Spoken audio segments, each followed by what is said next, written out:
We bought into this complete falsehood that at some point you're going to have the courage. At some point you're going to have the confidence, and it's total bullshit. Frankly, are we allowed to swear on this show? Okay, it's complete garbage. And so there are so many people in the world, and you know, you may be watching this right now, and you have these incredible ideas, and what you think is missing is motivation, and that's not true, because the way that our minds are wired.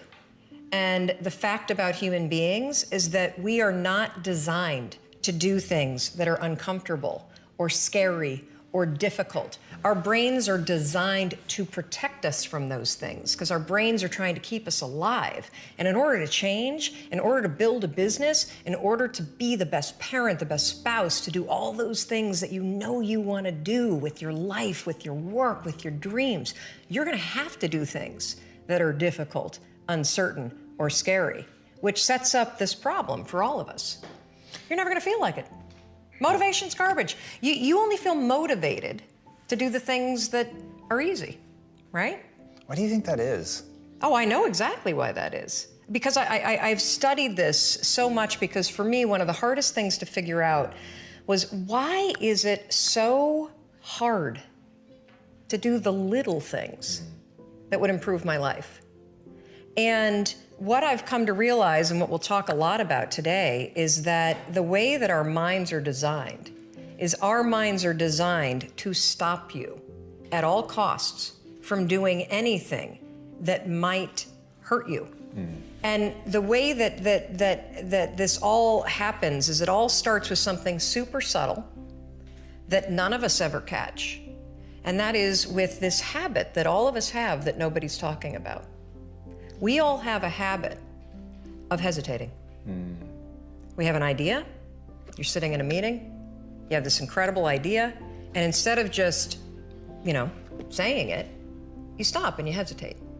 Now, what none of us realize is that when you hesitate, just that moment, that micro moment, that small hesitation, it sends a stress signal to your brain. It wakes your brain up, and your brain all of a sudden goes, oh, wait a minute, why is he hesitating? He didn't hesitate when he put on his killer spiky sneakers. He didn't hesitate with the really cool track pants. He didn't hesitate with the NASA t-shirt. Now he's hesitating to talk, something must be up. So then your brain goes to work to protect you. It has a million different ways to protect you. One of them is called the spotlight effect. It's a known phenomenon where your brain magnifies risk. Why? To pull you away from something that it perceives to be a problem. And so you can truly trace every single problem or complaint in your life to silence and hesitation. Those are decisions. And what I do, and what's changed my life, is waking up and realizing that motivation's garbage. I'm never gonna feel like doing the things that are tough or difficult or uncertain or scary or new, so I need to stop waiting until I feel like it.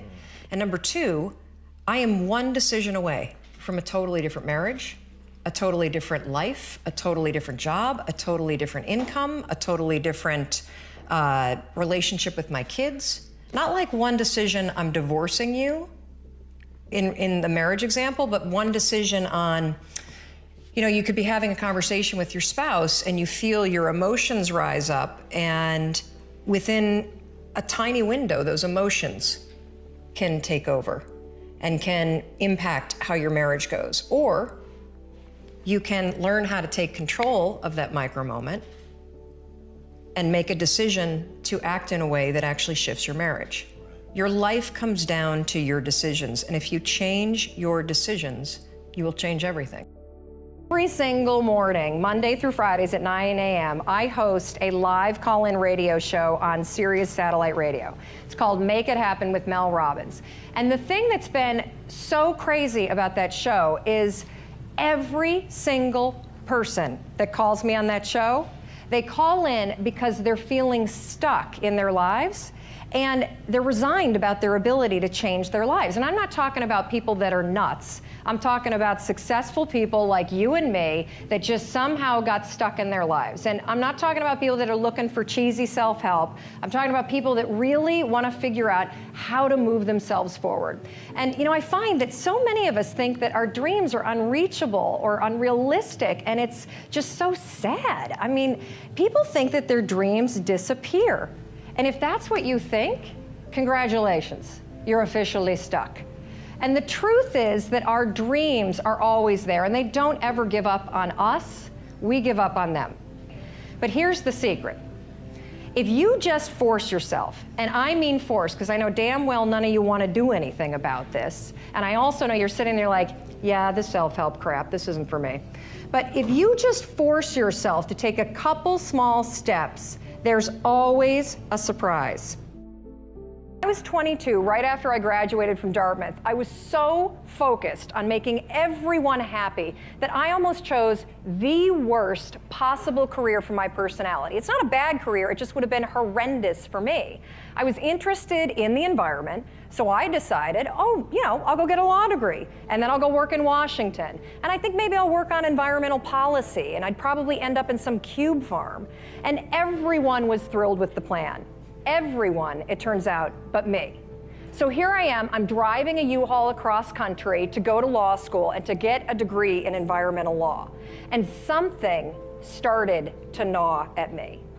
And with every single mile that I drove, my thoughts were getting louder and doubts were starting to pour in. My gut was telling me, Mel, turn the damn U-Haul around. But the problem was that everything was already in place, right? I mean, I'm already in the U-Haul. The thing is already packed. I'm already 10 miles into my drive. The tuition had been paid for the first semester. I had signed a lease. I mean, I could not undo these things. Isn't that why it's so difficult for you to make changes in your life? Because you think that things can't be undone? The fact is, any excuse that you come up with, you can undo. Tuition can be reimbursed, apartments can be leased, Plan B can be invented. So I got up, I repacked that U-Haul, and I drove out of town. I let myself make a U-turn in life. If you ever find your gut battling your head, save yourself the drama. I guarantee you your gut is right. Guarantee you your excuses can be undone. And I guarantee you you can make a U-turn in your life right now if you want to.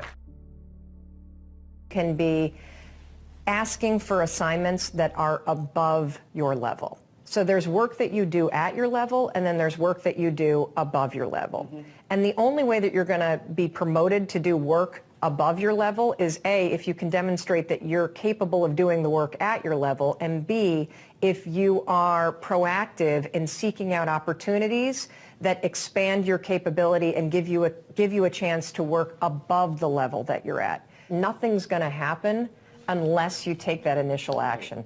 Nothing's going to happen, nothing's going to change unless you put down that pen in the meeting and you sit up and you pay attention and you listen for your opportunity to speak.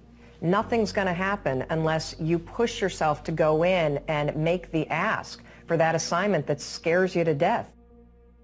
Starbucks in 2008, very interesting thing happened, and many of you, if you were in the financial services market then, probably know this, that their net income decreased by about 28% that year.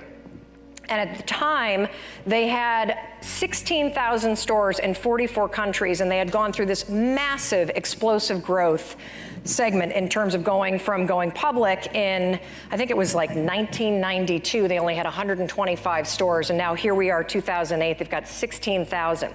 So what ends up happening is Howard Schultz, who was the chairman of the board, comes back in as the CEO. Very complex situation, right? You've got operations in 44 countries. You've got massive reduction in terms of the profits that you have. You've got the stock market and Wall Street screaming at you. You've got customers that are going to Dunkin' Donuts because there's a recession that's hitting. So what do?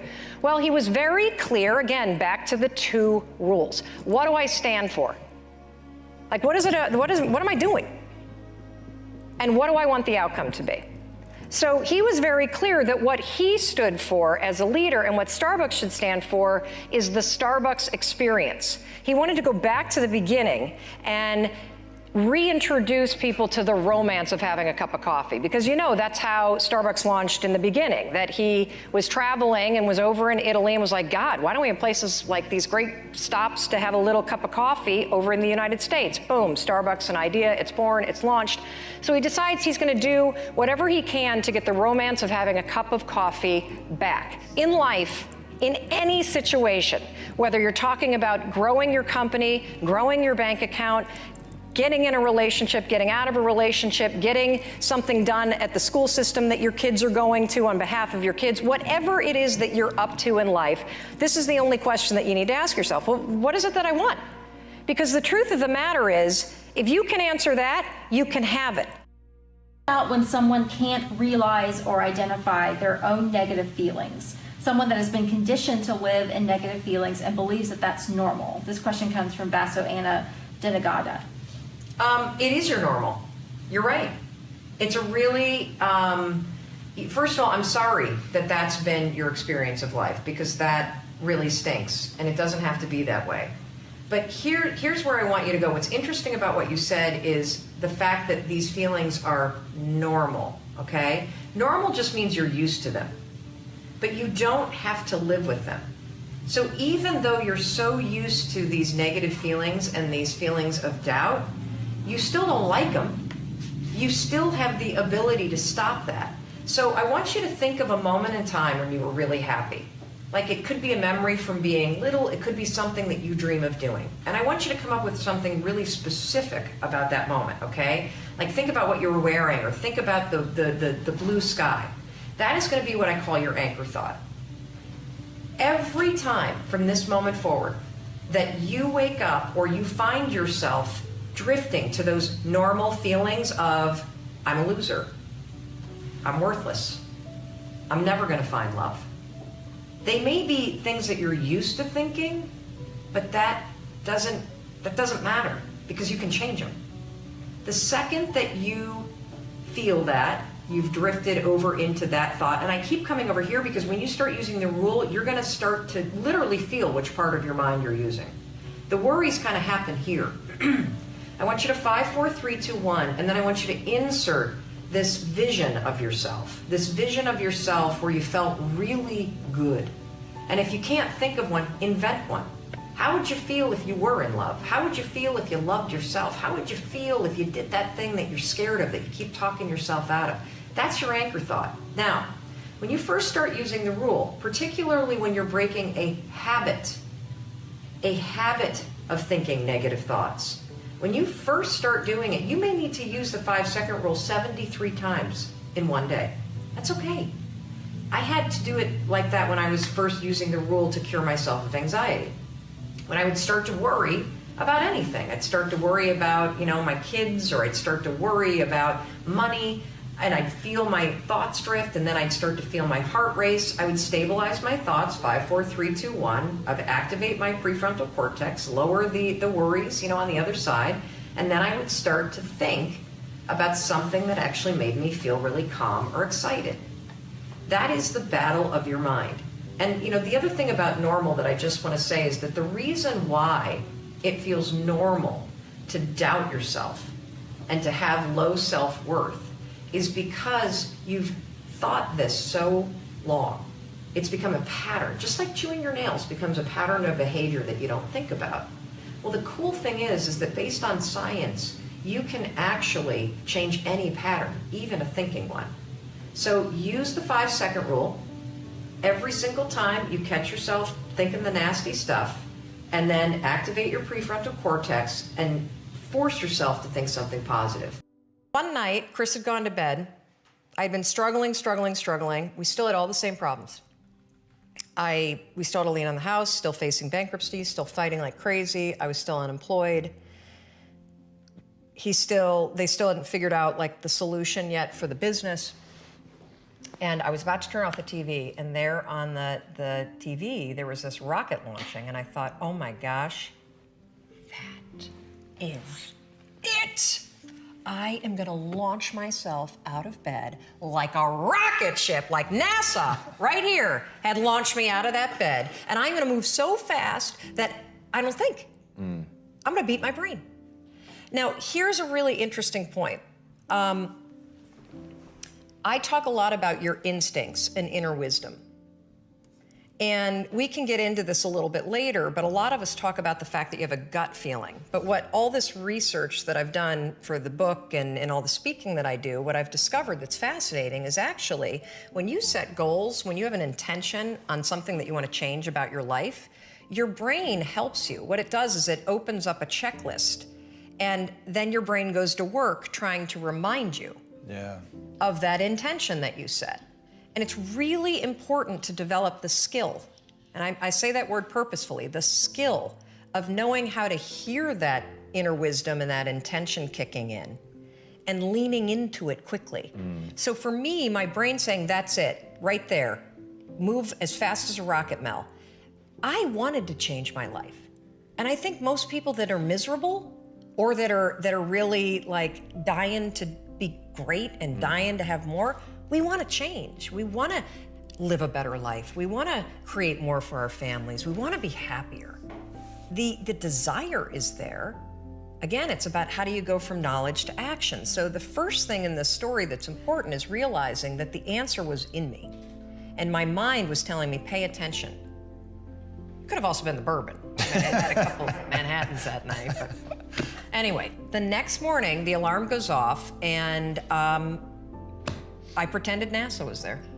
It's the stupidest story. I literally went 5, 4, 3, 2, 1. I counted out loud, and then I stood up. And I'll never forget standing there in my bedroom. It was dark, it was cold, it was winter in Boston. And for the first time in 3 months, I had beaten my habit of hitting the snooze button. I couldn't believe it, and I thought, wait a minute. Counting backwards? That is the dumbest thing I've ever heard in my entire life. Well, the next morning I used it again and it worked. The next morning I used it again and it worked. The next morning I used it again and it worked. And then I started to notice something really interesting. There were moments all day long, just like that 5-second moment in bed, where I knew, knowledge, what I should do. And if I didn't move within 5 seconds, my brain would step in and talk me out of it. Every human being has a 5-second window, might even be shorter for you. You have about a 5-second window in which you can move from idea to action before your brain kicks into full gear and sabotages any change in behavior. Because remember, your brain is wired to stop you from doing things that are uncomfortable or uncertain or scary. It's your job to learn how to move from those ideas that could change everything into acting on them. If it were easy to get what you wanted in life, Google would have already figured out an app. You would just type in, okay, I'm a student and I want to go from being a student to being successful. And Google would tell you, go to college, then you get your master's, then you land this killer job, and then you put in a bunch of FaceTime while you're checking Facebook. Then you get promoted to manager, and then you realize managing people kind of stinks, and then you keep climbing the corporate ladder. And then you start to wonder, well, how did I end up here? And then you went, well, is this what success looks like? You're like, no, I'm going to go to Jay Hilburn. That's what success looks like. So keep this in mind. If there's something that you want, like 7 people, or a trip to Africa, or you're going to make it to Mexico in the pink shirt, I'm looking at you again, sorry. I'm watching you. And rooting for you. Keep in mind this. Here you are. This is what you want. I spend a lot of time on lacrosse fields, although they don't really look like this. You tend to think that what you want, you just march right towards it. But if in sports you march right towards the goal, what happens? The defenders come in. And what the defenders are is it's your brain saying, ain't gonna happen. So the second you start moving toward that thing you want, be ready. You're gonna tell yourself you don't feel like it. You're gonna have to force yourself. It's happening. There's no way to get around it. So what you're gonna have to do is you're gonna basically get bounced around a lot. All over the place. And there are gonna be a lot of times that you feel like this was a really dumb idea to start this business because it's gonna get hard. And I wanna remind you about something. Unlike a sports field where there's an in and out of bounds, the great thing about life is there actually aren't any. And it's usually in those moments where you feel like you can't do it, that you're closer than ever to having everything that you wanted. And I wanted to show you this so that you keep it in mind, because I think a lot of times when you look back, it's the darkest moments where you realize, holy cow, that's what projected me forward. We live in the most amazing moment in time. So that thing that you have up here, whatever it may be. You want to use healthy eating to cure your diabetes. You want to figure out how to take care of the elders and start a new hospice center. You want to move to Africa and build a school. Guess what? You could walk into a bookstore right now and buy at least 10 books written by credentialed experts on how the hell you do it. You could Google it, and you could probably find at least, I don't know, 1,000 blogs documenting the step-by-step transformation that somebody else is already doing. You can find anybody online and cyberstalk them. You can just walk in their footsteps and let them, just use the science of drafting. Follow what everyone else has done, because somebody else is already doing it. So why don't you have what you want? When you have all the information that you need, you have the contacts that you need, there are probably free tools online that allow you to start a business or join a group or do whatever the heck you want. It all comes down to one word.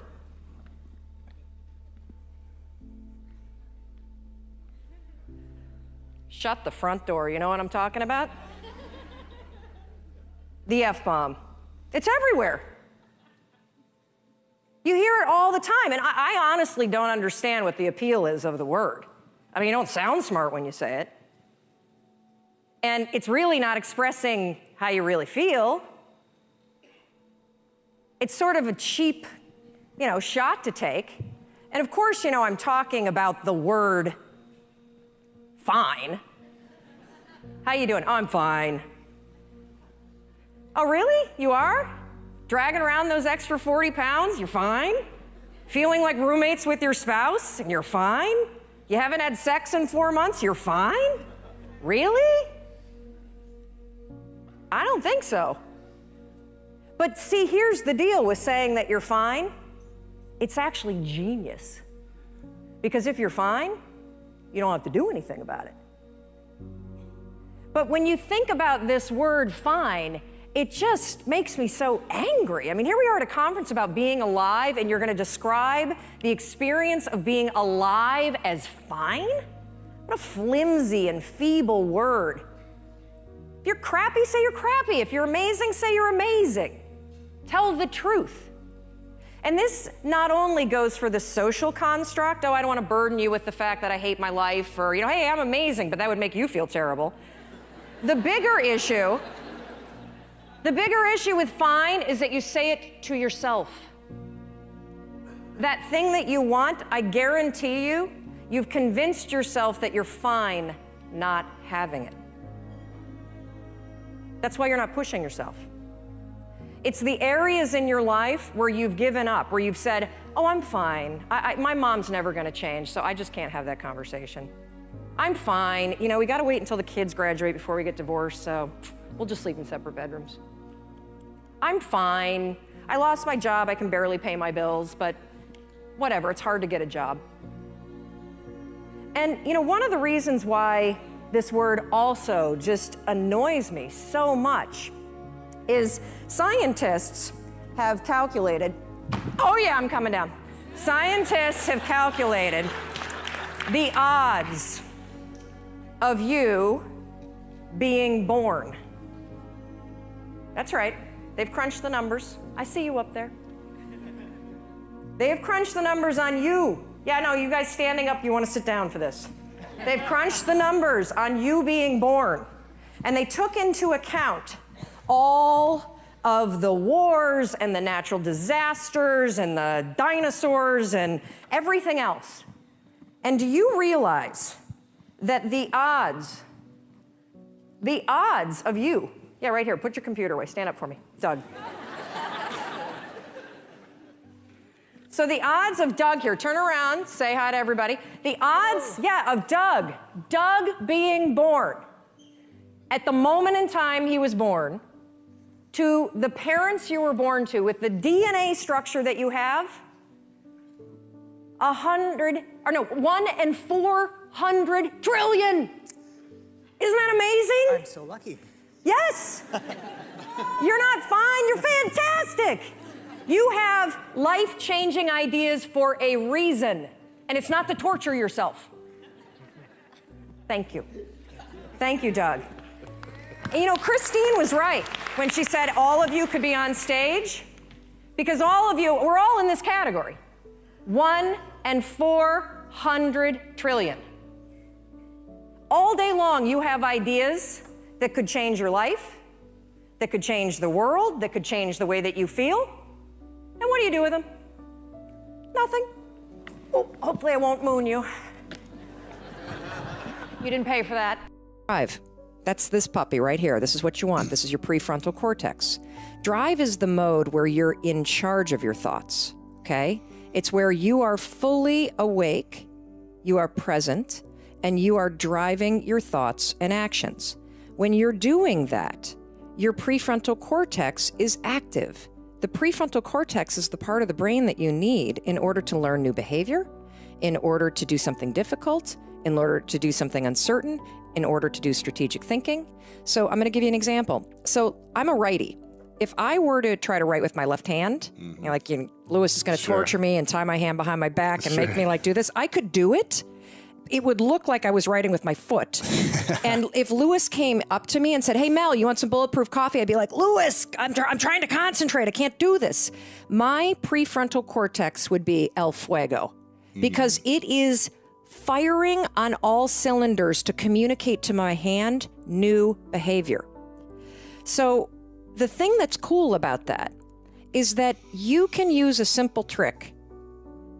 The moment you feel yourself hesitate, the moment you've got one of those moments where you know that you need to, this is that moment that Lewis talks to you about where you got to step outside of your comfort zone and you've got to lean into your passion and you've got to really take some risks and you got to feel the fear and you got to do it anyway. That's the moment where you just woke up and now you got a decision to make. Are you going to drift back into the habits or are you going to awaken your prefrontal cortex and drive forward and focus and do something new? Get up 30 minutes earlier than you normally do and push yourself to work on the most important priorities first. This isn't just me. Research shows that your most productive hours are the first 2 to 3 hours after you wake up and get ready. This means that for peak productivity, you've got to do whatever you can do to make sure the most important work to you gets done first during that window of time. The 2 things that are the most important things that you could focus on, that are priorities for you, that will advance your long-term goals. So just pick 2 priorities a day. Whenever you have some spare time or you've got some wiggle room in your schedule, that's when you force yourself to sit down and work on those 2 priorities for the day. Because here's the truth about a to-do list. Eventually that crap will get done. And typically what we do all day long is we're usually putting out fires, we're responding to emails, we're sitting in meetings that other people have called, and our days get filled doing things for other people. So what I want you to do is I want you to start thinking about every single day, what are 2 things that are priorities for you, and then find time whenever you can, even if it's just 10 minutes, to sit down and work on them. If you're living in the past, you're going to be depressed because you are rehashing things that happened to you that are not going to happen again. If you're living in the future, you're going to be anxious because you are anticipating what's coming or you're wishing for things that aren't happening yet. Being in the present is where the gold is. Being in the present moment is where you will have the greatest control, where you will feel the most at ease, and where happiness flourishes. There's a super tight connection between happiness and the ability to live in the present moment. A lot of people believe that happiness is tied to the things that happen to you. Not so at all. In fact, there is a professor of positive psychology. He's one of the grandfathers of the movement. He teaches at the University of Pennsylvania. His name is Martin Seligman, and he's studied happiness for decades. Now, one of the things that we've talked about a lot is that 40% of your happiness levels are preset by genetics. 60% you are in complete control of. And one of the things that this professor has discovered is that it doesn't matter what's happened to you. In fact, some of the people that have had the worst things happen to them, like people that have survived the Holocaust, are actually the happiest and most grateful people in the world. Happiness comes down to this right up here. It comes down to your thoughts, it comes down to your mindset, it comes down to your attitude, and you are 100% control of what you're thinking. You may not be in control of how you feel in the moment, but you can always, always, always, always be in control of what you think. And that will change how you're feeling. One of the most powerful things that you can do in terms of think, and this gets back to Strick's question, is how do you be present? Being present is literally nothing more than the skill of having your thoughts be in this moment, not in the past, not in the future, but right here. The way that you teach yourself how to do that is that the moment that you catch yourself being distracted, the moment you catch yourself starting to worry, the moment you catch yourself drifting to the future or drifting to the past, that's a moment of tremendous power because you basically just woke up. You basically just noticed that you're not here in this particular moment. So use that wake-up call, 5, 4, 3, 2, 1, and ground yourself in this moment. The best way to ground yourself in the moment is to look for something in this particular moment that you can savor. Now, I'm using the word savor on purpose because it's the word that psychologists use to describe what happens when you find something in this moment right now, right here, right now, to focus on and to appreciate. It could be literally the questions. These are printed out questions from people on social media. And if I were to stop and look at these and savor them, what I would feel in this moment is a tremendous amount of gratitude because people are taking the time to write.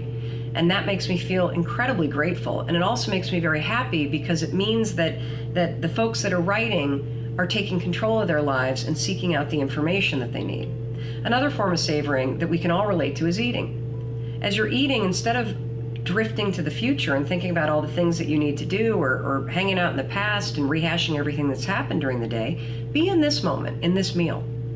Slow down. Think about the food that you're eating. Think about the people that you're sitting with and how you feel about them. And if you want to take it up a notch, actually acknowledge them. Hey, this food tastes amazing. Thank you for cooking, or I'm so glad to see you and that we get the time to have this meal together. Those small, simple acts of savoring are how you expand your happiness inside the present moment. So, how do you be more present? Simple. The moment that you catch yourself in the future, in the past, worrying, whatever, refocus yourself right here, right now, and then find something right here, right now that you can savor. And when you do that, you're not only going to be present, you're going to feel more grateful, and you're going to feel a little boost of happiness. I want you to start seeing something bigger. I know you're all successful. I'm talking about something really big for your life. And in order to do that, you have to answer this question. What do you really want? Now, I'm not talking about something small. I'm not talking about a little haiku. I'm not talking about renovating your kitchen. I'm not talking about signing on 10 new customers this month. I'm talking about what you really want. You know, 3 years ago, I was a lawyer and a business coach working with private clients and big corporations all over the country. And I came to a seminar, just like this one. A big leadership seminar, and I went there with my husband. We're both business owners, and I went because I wanted to be more successful. And I went because I wanted to make even more money than I already did. And I was sitting exactly where you are. In fact, I was sitting about, 15 rows back, right where that woman with her hand on her thing, like, you? Yeah, she's like, hi. Was sitting, and I was taking notes, and I'm like, okay, I'm here to make more money. And then all of a sudden, she walked on stage. That is Martha Beck. She writes a column for Oprah Winfrey. She travels around the country speaking. She's a best-selling author. And when she walked on stage, I literally stopped listening. Please keep listening to me right now. And it hit me. I said, I want to be doing that. I'm ready for a bigger stage. Like, that's it. And what's so interesting about when you answer that question is that you don't answer it up here. You answer it here. That's how you see something bigger for yourself. You know, you guys are really cute because everybody's like, I don't see it. I don't see anything for myself right now. Now I'm just confused. I thought I knew what I wanted. You know, and now, Mel, I'm not really sure. And right now, the economy is so bad. I mean, it's so bad that even if you're successful, I know sometimes I feel embarrassed talking about my success around some of my friends because I know that they're really struggling. And I get calls every day into the radio show, people saying, oh, I've got this great idea, but I just don't know if it's the right time. And you know what I say to them? I say, yeah, you know, you're right. The recession, it's huge, you should wait. Those dreams, yeah, put them on hold. That's right. Yeah, you should stay in that job you can't stand just a little bit longer. You get college bills to pay. I mean, you know, what you're doing, it's fine. You're busy, right? That guy you're dating, he's good enough for you. But for the people in this room, baloney. You know, that's right. You know exactly what you want. And the only thing that you need to do is to admit it. Now, this may sound weird because I know most of you came in here because you're like, I know what I want. I'm here at Success to try to figure it out. I'm talking about something bigger, much bigger. I'll admit to you what it is that I'm up to. And the truth is, it's embarrassing. Because when you lock on to something way bigger than where you're at, it is downright embarrassing to tell people. Because you're not there yet. But I mean, at this rate, I've already admitted to you that I stalked Martha Beck and that I brought a haiku to the best, you know, lit agent in the country, so I got nothing to lose at this point. So this is what I want.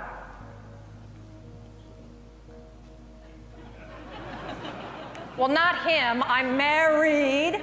I want what he's got. I want 600 radio stations. I want 2 million listeners. And I could certainly deal with the $400 million salary. In fact, if I got it, I'd renovate everybody's kitchen. And you know, the thing is, though, that's so interesting about this is that I didn't pick him. I mean, I'm not looking to become a cigar-smoking, conservative, political guy that like stirs the pot and makes everybody all mad. I'm the liberal lifestyle gal that's trying to help people out. But what I want to do is I want to use radio to entertain people and help them achieve their dreams. And when I really think about it, he's the one that's in the front.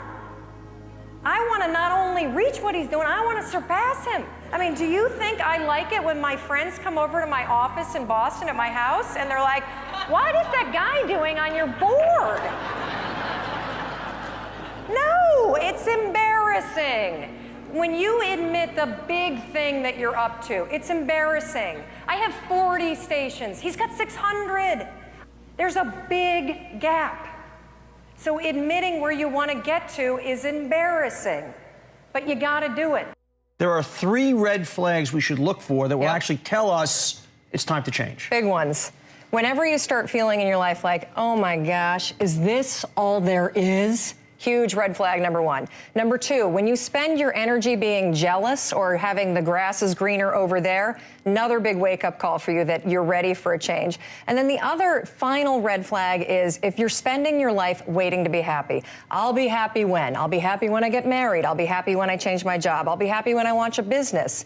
It's time to change now, because that moment's not coming unless you make it come. But how do I know that I'm maybe just not living in a fantasy land, that I'm never going to, no matter where I am, the grass is always greener concept, that I'll always say this could be better and that I might be making change for change's sake, but it might not be really what I need? Baloney. If you're still saying that to yourself over and over and over again and you're complaining, it's what you're really good at is ignoring your gut. And so it's time to start tuning into your gut and making some changes. Okay, so if people see these signs, why don't they make changes then? I mean, what you just described is very depressing. I can tell you why. I can tell you why. The reason why they don't make changes is because what happens is you say, okay, I want to do X. And then immediately what you see next are all the obstacles. And so you're actually smart. You're not necessarily afraid. You're smart because you think, how the hell am I going to go from being a lawyer to a carpenter when I have a mortgage to pay? I've got tuition bills to go. My wife is going to kill me if I make this kind of change. And so you get stuck because you see obstacles. And then you never do anything. But those are very real obstacles. Of course they are. Okay, so how do I kind of get past those obstacles? Very easy. Let's say I recognize the warning signals. Yep. Okay, time for change. Danger, Will Robinson. Yep. This is not the right path. But it does seem Herculean, the hurdles I have to go over. Of course, don't quit your job. That's number 1.